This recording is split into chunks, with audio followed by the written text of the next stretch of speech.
Hi, my name is Matthew Bellisario. Thanks for coming by the BellisarioSonic YouTube channel from the heart of the Deep South on the outskirts of Birmingham, Alabama, where we talk about music, records, do record reviews, interviews, and much more. If you guys are interested in jazz music, you're definitely going to want to subscribe to the channel. I do a lot of new releases as well as reissue reviews, and I love to play the records for you guys. Today, I've got a very interesting album to review and play for you guys, and this is going to be one that everybody's going to want to comment on. So please leave your comments. This album came out in November of 2024 and has stirred up quite a lot of interest. For the most part, it's got a lot of positive praise, but it also has its critics, especially your classical purists, okay? We're going to talk about this. But this record is fantastic for a couple of reasons. Not that this has never been done before. We're talking about Jon Batiste's Beethoven Blues. Now, when it comes to Beethoven's music, there have been people who have taken liberty with a lot of his pieces. I think a lot of them sound contrived compared to what Jon does here on this album, which I think is a wonderful listen.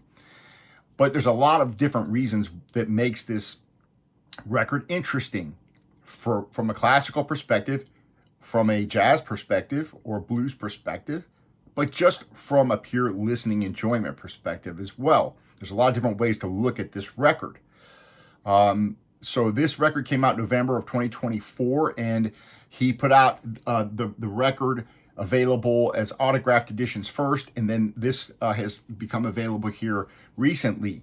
So I went ahead and picked it up. I'd heard it online, and I thought it was very interesting. Again, I want you guys to leave your comments on what you think of this album. This album was written through a process called spontaneous composition, which Jon Batiste views as kind of a lost art in classical music. Batiste says the following. He says, I like to call this spontaneous composition, which is the difference between improvisation and spontaneous composition. You frame it in your mind first, you map it out, you create a form, and then you allow for surprise. He says, but you're really just executing on this thing that you compose in your head before sitting down at the piano.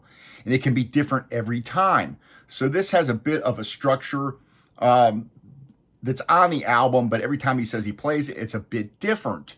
So he says that when Beethoven was playing and composing gospel music, hip hop, the blues, all these musical innovations didn't exist, when Beethoven wrote his music. He said if he was around today, who's to say that he wouldn't incorporate some of these elements into the score? Maybe he'd change it up every time. So this album is interesting. It's also kind of divisive because, again, for your purists, like I was listening to a suggestion by Vladimir Shafronov. By the way, if you missed my latest episode of my conversations with him, you want to go back and check that out because we talk about classical music in our last episode. But the pianist Vladimir Shafronov turned me on to Richter here, who is one of the greatest classical piano players ever to live. He had a very, very rigid idea of what classical music and how it should be played, and off the score exactly as it was intended by the person who wrote the music or the composer. And he actually wrote an apology one time when he realized he was playing the wrong note. One wrong note he was playing. He was very upset about it and actually wrote an apology because he played the wrong note. So you have that kind of a school, if you will, of classical music that are very, very strict, very rigid. And there's a place for that, I think, when it comes to classical music. But is that the only rule? And if so, I think it's kind of hard to stick to that tradition strictly because, as we're going to see, as with some of Beethoven's music, like the famous opening track and closing track on here, the Fur Elise, well, that's been interpreted a myriad of ways because the way that it was scored leaves a lot of room for interpretation. So we're going to get into that a little bit. So you have different schools, different ideas of thought on how classical music should be played. Should it just be you reading off the sheet, reading it, not necessarily reading it off the music and playing it, looking at it, but because a lot of these great classical pianists like Frederick Gould had these memorized. They actually memorized the piece. Every note they had them memorized. but they still had this strict idea of how this thing should be, interpreted within certain, there are certain things that were allowed for personal touch, or maybe a little doing things just a little bit different. So you have that in classical music, but there is a kind of a strict interpretation that goes with a lot of these pieces. Beethoven, I think there might be a little more leeway for that. But in this particular record, we're going to hear, and let me go ahead and open it up so we can get to listening to it, because I want to play several of these pieces off of here because they're really cool. And I'm going to talk about a little bit how some people have viewed this record. I'm going to give you a few critics on what they think about it, just for fun here. A couple of critics, so here are two negative critics online. Okay, one guy says of this record, it all feels a bit contrived. There are deeper and more natural ways to improvise over Beethoven. Okay, so that's one negative critic. Another one says he's trying so hard to be unique, and also he falls into line at the same time. This leaves the album feeling, for a lack of nicer term, pointless. So this guy doesn't like the fact that he leaves some of that kind of traditional sound in there and then blends in his own, you'll hear this bluesy, jazzy thing that's going on. Another positive critic says, these are not gimmicks. These are not novelties. This is about musicality and personality. Two things Batiste, of course, has an abundance of. What Batiste has done here is distinct and it's wonderful. And yet another critic says Batiste does not merely solidify himself as a pianist, composer, and producer on this album. He redefines what it means to be an artist, honoring the past while paving the future of popular music. So there you have both sides of what the critics have to say. Here is your album, simple jacket, simple packaging. You do have a inner sleeve here that has some information on it here. Looks like there's some notes here on this side. So it does have a slick inner here. So if you wanted to leave it in that, you could probably leave it in this. I don't like leaving them in there for the fact that you get a lot of static off of these kind of sleeves. So here is your record. Again, came out in November of last year, but we're just starting to see the regular pressings, vinyl pressings come out here recently. So we're going to put this on. Let me give you my opinion after listening to this record a few times now online, streaming it. This is the first time I'm listening to it on vinyl. I think it's a wonderful listen. I really enjoyed it. And I think I'm able to come at it from perhaps a different perspective than other people. I'm still kind of a novice to classical music. Yes, I have a couple of hundred classical records in my collection, and a lot of the famous different pieces, different popular Bach, Monteverdi, Vivaldi, Mozart, all these different type of albums. I have a lot of those, but I'm still a novice when it comes to classical music. I don't know a lot about it still. I'm still learning. So when I come to this record, I'm coming to it from a different place than perhaps somebody who grew up on classical music, someone who has listened to these pieces and listened to the greatest pianist play these pieces. So for me, I'm coming at it from a different perspective. And I think Jon is a wonderful piano player. I'm not going to, compare him to Richter or something like that. But to be fair, that's not what he's trying to do here. He's not trying to compete with he's not trying to compete with some of these traditional ideas of what these pieces should be. He's making them his own. And if you know a little bit about Jon Batiste, who was born in 86, he was born in Louisiana, and his family was a musical family. He grew up in that whole kind of New Orleans brass band, that kind of thing going on. So he grew up with that.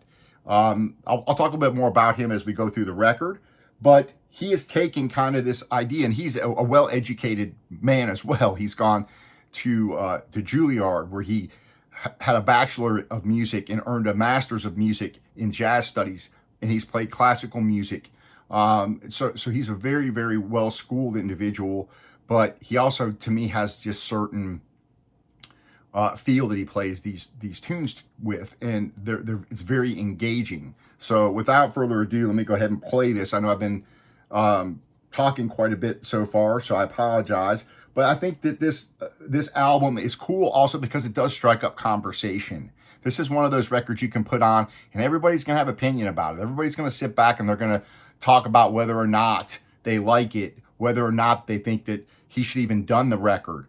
What's the purpose of it? I've heard some people, one person commented, what's the purpose of this? We've heard all these great versions of these tunes, and now he's coming along trying to blues them up. So anyway, I think it's fantastic. Let's have a listen. And it opens up with the Ferralese, and it closes with that. There's a variation on this. So when you hear this, I think it's very interesting. And there's also a video. I'm going to put a link to the video below where he talks about this album. He talks about why he made it and the idea behind it. So check this out. I think it's pretty cool.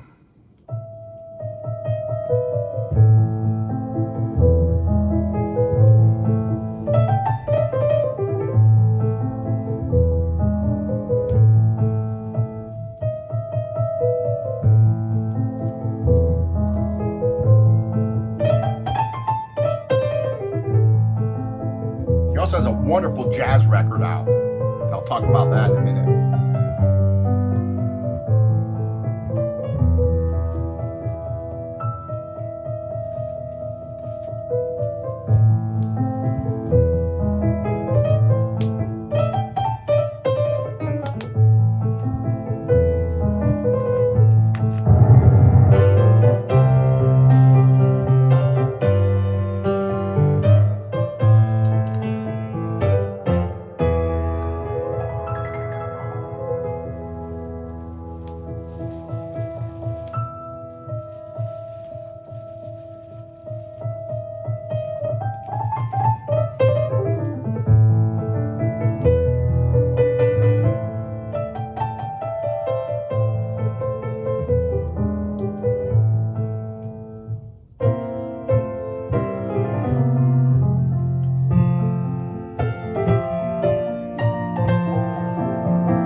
It's kind of a noisy pressing so far.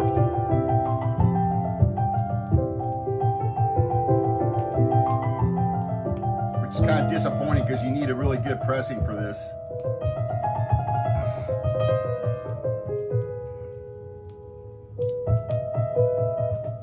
It's like listening to an old classical record that I've got back here from the 50s or something.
Wow, it's a really noisy record.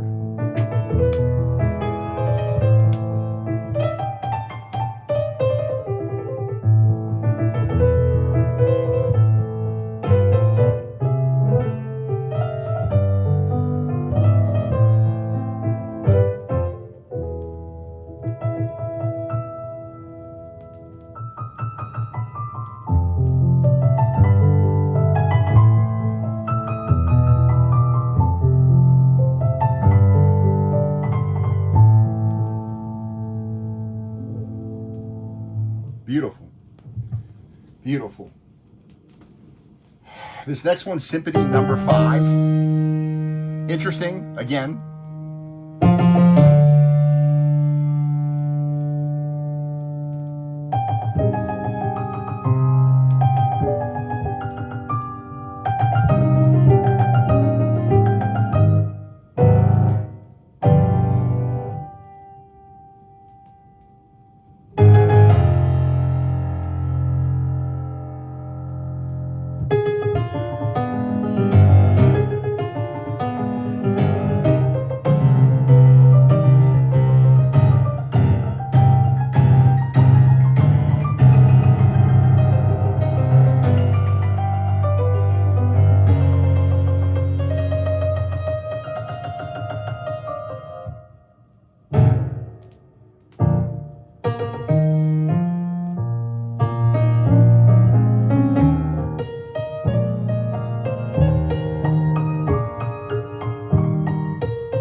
Pretty cool stuff. I'm going to clean this record off again with some cleaner. This thing's pretty noisy. I'm going to talk a little bit about Jon Batiste. And then I'm going to flip the record over. We got to listen to a couple of other tracks. I really want to listen to the Fifth Symphony in Congo Square, which is really cool. And I want to listen to the Fur-Elise Reverie, which closes out the record. So let me go ahead and take this back off. I'm going to clean it with some cleaner because I don't know if it's just the pressing or what, but this is a pretty noisy record so far. So, and I don't know where Verve is having these made. I bought this at the local record shop. So anyway, let me go ahead and clean this off again and put some cleaner on here and give it a little bit better of a wipe off. So let's talk a little bit about Jon Batiste, who was born in Louisiana. The Batiste family was into music. And he really, at the age of 8, started playing percussion and drums with his family's band. At the age of 11, though, his mother had a big influence on him and switched him to piano, and he took classical piano lessons from a local teacher for about 7 years. So that's where he started playing piano. He, at the age of 17, he released his debut album called Times in New Orleans. He went to St. Augustine High School and New Orleans Center for the Creative Arts in New Orleans, and he graduated in 2004. Then again, he went to the Juilliard School, received a bachelor's there and a master's there, both in jazz studies, and he released his second album while he was at Juilliard. In 2005, he began performing regularly in New York with his Juilliard peers like Phil Cohen, Kuhn. I'm terrible. I'm sorry if I mispronounce people's names. Bassist Phil Kuhn, drummer Joe Saylor. He later added in Eddie Barbash on alto saxophone and Ibanda Rumbika on tuba. And he called this band Stay Human. And so he's put a lot of different types of music out. You can't pigeonhole this guy into a genre of music. Of course, he's done a lot of the hip hop stuff, which for me, doesn't do a lot for me. I'm not into hip hop music so much. So some of those records didn't really resonate with me, but I can appreciate his musical talent and his artistic endeavors. So he's known, he was between 2015 and 2022. He was on the house band on The Late Show with Stephen Colbert. At the 64th Grammy Awards, he earned 11 nominations, 8 for We Are, 3 for Soul, And of the 11 nominations, he won 5 awards, including Album of the Year. He's released 8 studio albums, 4 live albums. He's done 2 soundtracks and several collaborations. Now let's get into Beethoven, because in order to take a look at this album and think about the music on it and what's going on here, we really have to look at the album, the tune that opens and closes this, which is probably the most famous Beethoven tune ever, the Bagatelle, which means it's a short piece of music, number 25 in A minor. We all know that as the Für Elise, for Elise in German. Of course, nobody knows who Elise was, and nobody knew that this existed. This tune even existed until 40 years after his death. And then we have also controversy, in a sense, as to how the piece should be performed. This is a rondo, so it has an A, B, A, C, A structure. So you have the first section, the main theme A. It's repeated between the other sections, the themes B and C. The original score is dated 1810, but it wasn't published during his lifetime. Again, it was discovered about 40 years later, 1867. This becomes known, and that was transcribed by Ludwig Noll, and that's kind of the version that we're familiar with. But there was also a later revised version from 1822 where you had pretty big changes to the accompaniment, which was transcribed from a manuscript by the Beethoven scholar Barry Cooper. And there's really a debate to this day as to what the proper interpretation of this song even is, because you have differences in the first theme. There's a few extra bars in the transitional section of the B section. And then you have also the tempo debate, whether or not on the original, supposedly the original manuscript, you've got the poco moto, which means little motion, no drag. That's believed to have been on the original manuscript, which is now lost. And then you've got, this idea that the tune should not be played too fast, not too slow, but maybe with a little rubato. That's kind of the original supposed interpretation of how this was supposed to be played. And this tempo indication doesn't appear on any other Beethoven work. But the later version includes the marking for tempo of molto grazioso, which means graceful character with perpetual motion. And most people that adopt this idea is the resist the temptation for too much rubato of the pulling of the tempo. So here we have even a debate as to how the tune should be played, even amongst quote-unquote purists, right? So many have examined this piece of music and have determined that really there's a lot of room for personal interpretation. And of course, we get that in abundance here on this album. So Jon is not the first person to put the Für Elise to a blues or ragtime type thing. There are other ones. You can find them on YouTube. And I went and listened to them. I kind of did some research on this tune here before doing this review. And I listened to them. And the thing that all of those versions that I listened to, as compared to this one is much more convincing. It's the other ones were kind of playing, almost like they're playing around. Like, okay, let's just take it and play around. This seems to me to be a little more well thought out on how he's going from the original type of phrasing to his own thing going on. So you really have this New Orleans infused type of thing going on here with these pieces, which I think is really neat. So far, I bought this at the local record store. I think this is the last copy they had. I'm kind of disappointed it's so loud. So I just cleaned this off with some cleaner distilled water. And let's listen to Fifth Symphony and Congo Square and have a listen to that. And then we're going to close out by listening to the last track, which is for Für Elise Reverie, which is just absolutely beautiful in my opinion.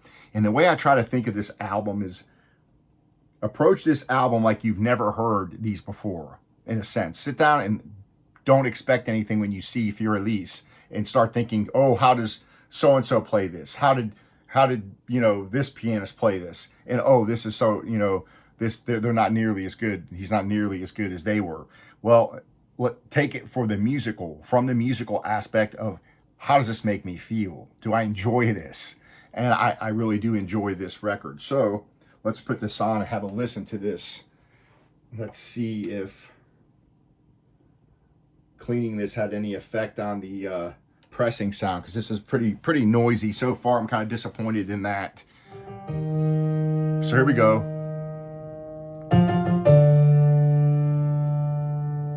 This one's called Fifth Symphony in Congo Square.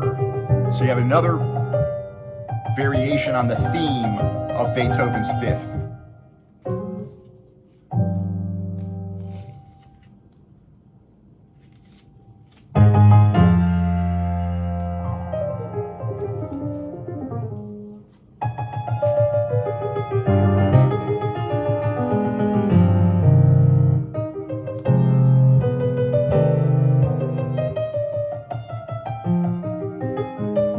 As far as the sound of the recording, it sounds nice. The piano sounds wonderful, like it was recorded well.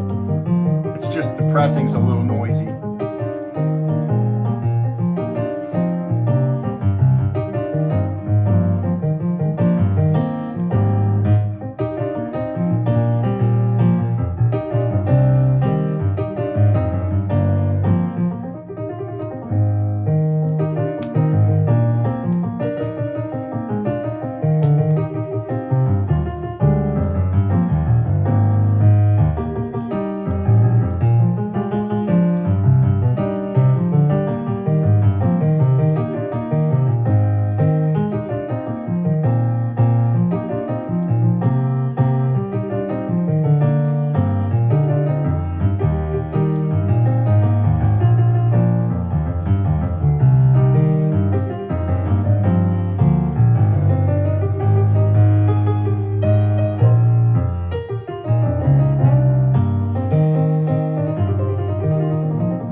Absolutely beautiful.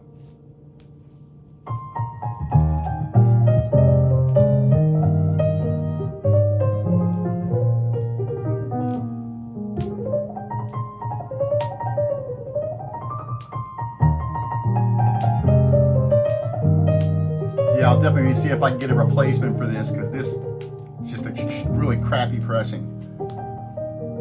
What are they thinking, putting something like this solo piano on inferior pressing? Idiots. Verve, I don't know what they're thinking.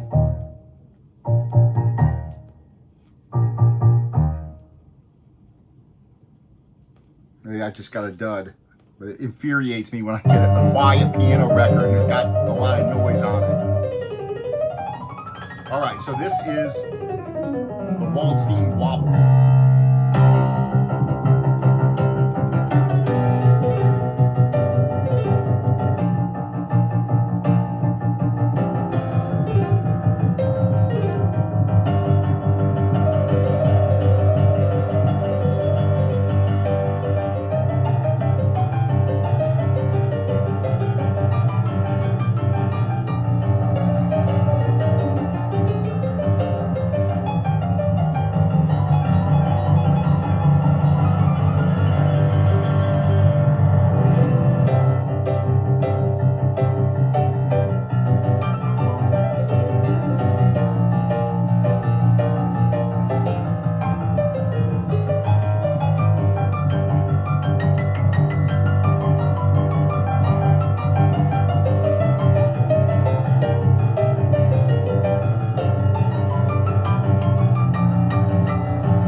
Beautiful. So I'm going to go ahead and let this play. This is the final piece, the Für Elise Reverie, which I think is just a beautiful, this is 15 minutes, just extending off of this theme.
your comments. Let me know what you guys think of this.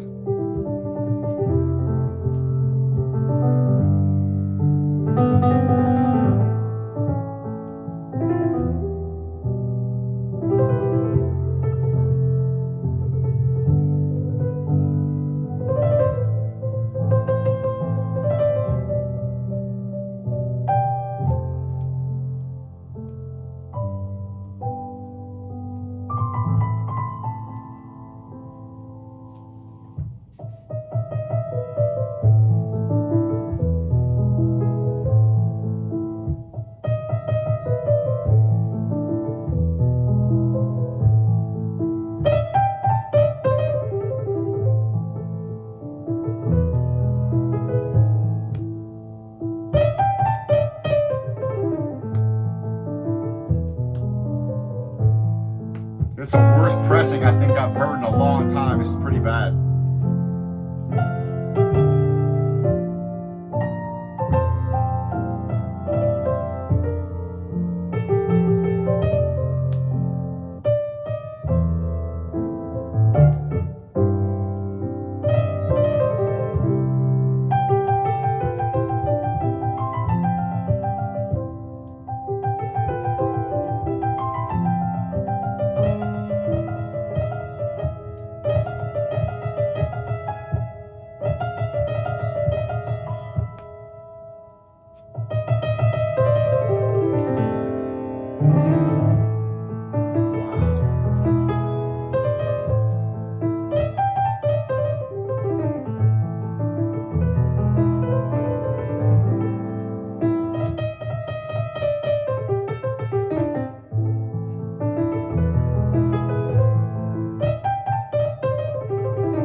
really gives a fresh, experience of this song that we've all heard so many times.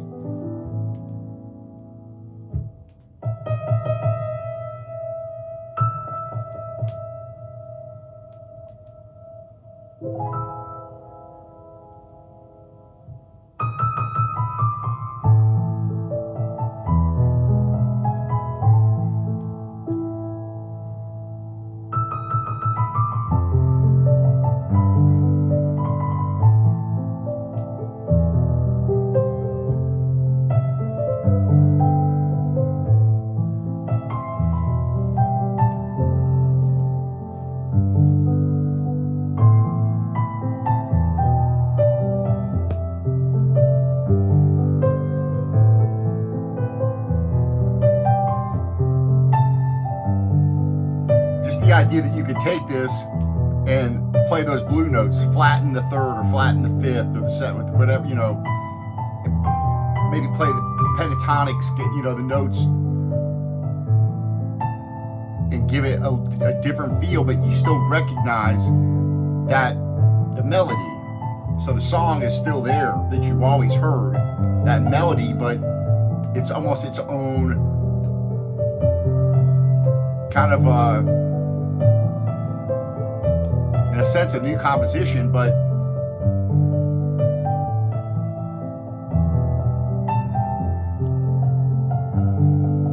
almost if Beethoven would come up to, a jazz pianist out of New Orleans and gave him that music and said, you know what, take this and use this as a guideline, but go ahead and play it in your musical style, that kind of thing,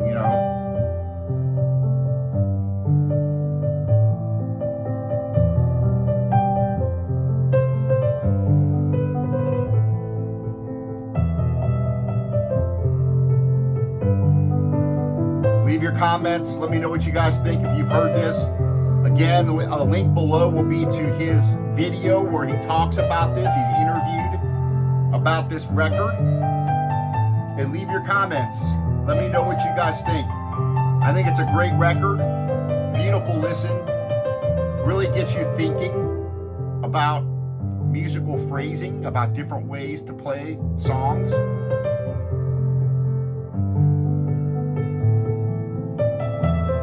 But I want to hear from the purists as well, those who don't think that this should be meddled with.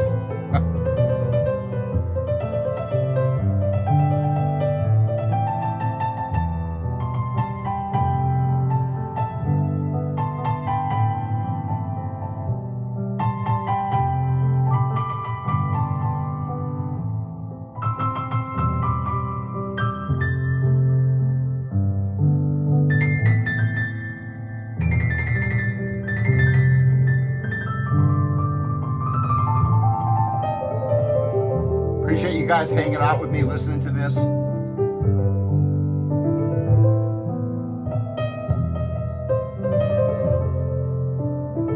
my favorite thing is to play this music for you guys.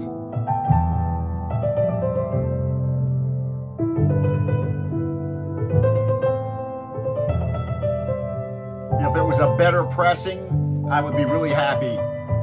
With this, I almost at this point, as noisy as it is, I'd rather have it on CD. It's just too noisy for the kind of music that it is. But I'll see if I can get a replacement from the local record store. I don't know if they have any more.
going to be doing more of these. So apparently this is going to be a series. So he'll be doing more of his favorite classical composers in this kind of this extension type of composition, expansion on the theme, if you will.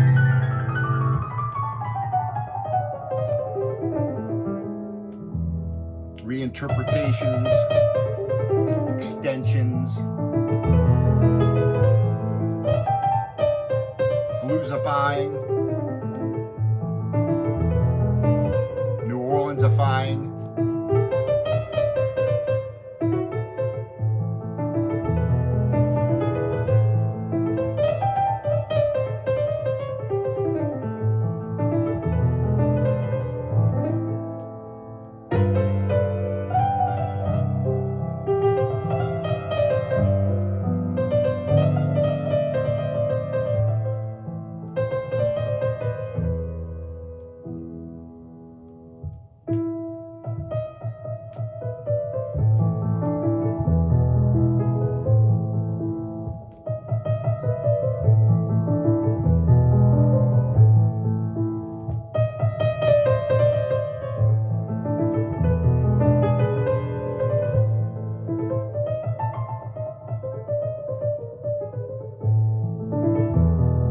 The choice of those notes.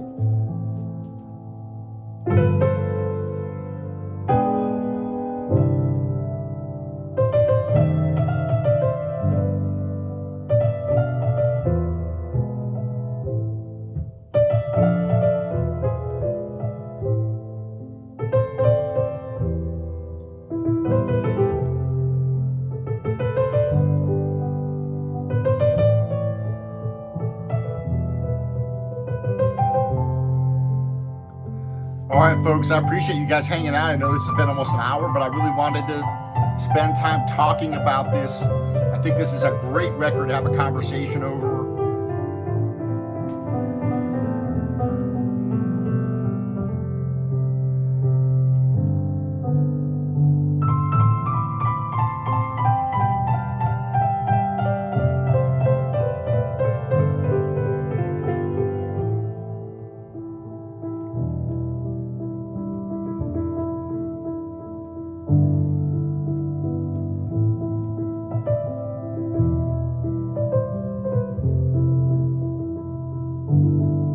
And I know some people, we're talking about, well, these are, the most popular Beethoven songs, the fifth, this one, the Fiorelise.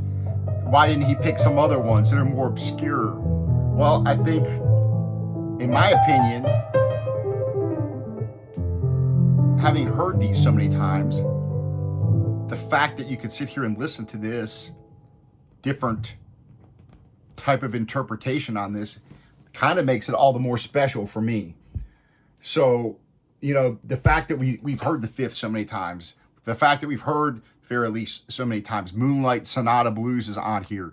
The fact that we've heard these so many times, we have them in our minds kind of burned in a certain way, even though there might be variations.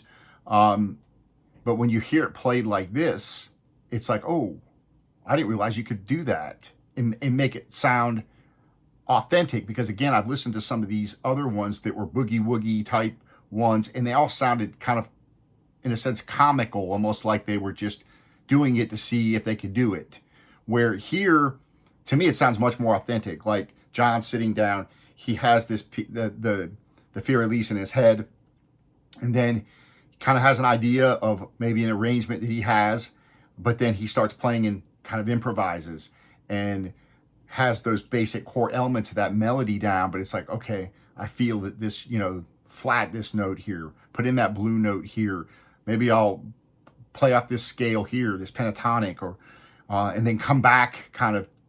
To me, it's I think it's wonderful. I think it's a great musical presentation of these, and it's a lot of fun to listen to, and it gets you thinking. For me, and I wouldn't put myself in a category of any of these guys as musicians. I play guitar. I'm very, limited in what I can do musically. I play a little piano. I'm not very good at it, but I can appreciate the fact here of listening to this and then hearing him, and he's very talented. When you watch him, what he hears in his head, he can deliver right down to his fingertips. When I watch him on YouTube, and you see him, and somebody else can be humming a note, and he play it around the piano in that instant.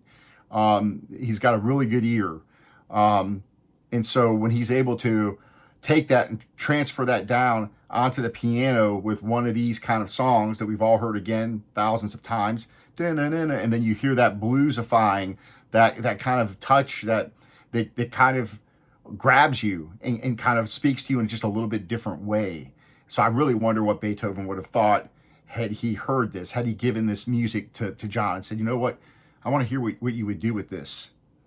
That's kind of how I approach this. So I appreciate you guys hanging out. Leave your comments. I think this is a great conversation record. And for those of us that love music, I think I welcome something like this. And I look forward to his other projects. I hope he does, maybe he'll do some Mozart or Bach, or who knows what he's going to do. But supposedly he's going to do several records like this with different composers. So that will be interesting, because I think Beethoven kind of lends itself to that maybe a little more than others, because Beethoven, you kind of have a little bit of that percussive rock thing kind of going on, that you can kind of hear that those underpinnings that can kind of come through in rock music, or where the blues, right, the foundation of that type of blues music, where rock music comes from. You can kind of hear that in Beethoven. So I think maybe some of those transfer over a little bit easier perhaps than maybe some of these other composers. So I'm really interested to see what he's going to do going forward with this series, and what other composers he's going to pick to do these records. As far as the pressing goes, it's been a noisy pressing. You guys have heard it. Unfortunately, I'm going to see if I can get a replacement. Hopefully, if you're interested in this record, hopefully you get a better pressing than I did. And if not, I will resort to CD, because I definitely want to have this in my catalog. It's something that I will go back and listen to for sure. Just because to me, it's a beautiful listen. I could sit back and just listen to it for what it is, but it also provokes me to think about the difference of one note, flattening one note, or the difference of how you play, the feel, the rhythm, the change a little bit. A little bit of change of the dynamics, the feel. How does that make you feel? How does that, compare to perhaps a more true, pure rendition of it that you would hear by, a classical pianist who's strictly a classical pianist. Anyways, leave your comments. I appreciate you guys joining me. I got a lot more reviews coming your way, so stay tuned. We got a lot of good stuff coming up. Take care. Happy listening to all you out there.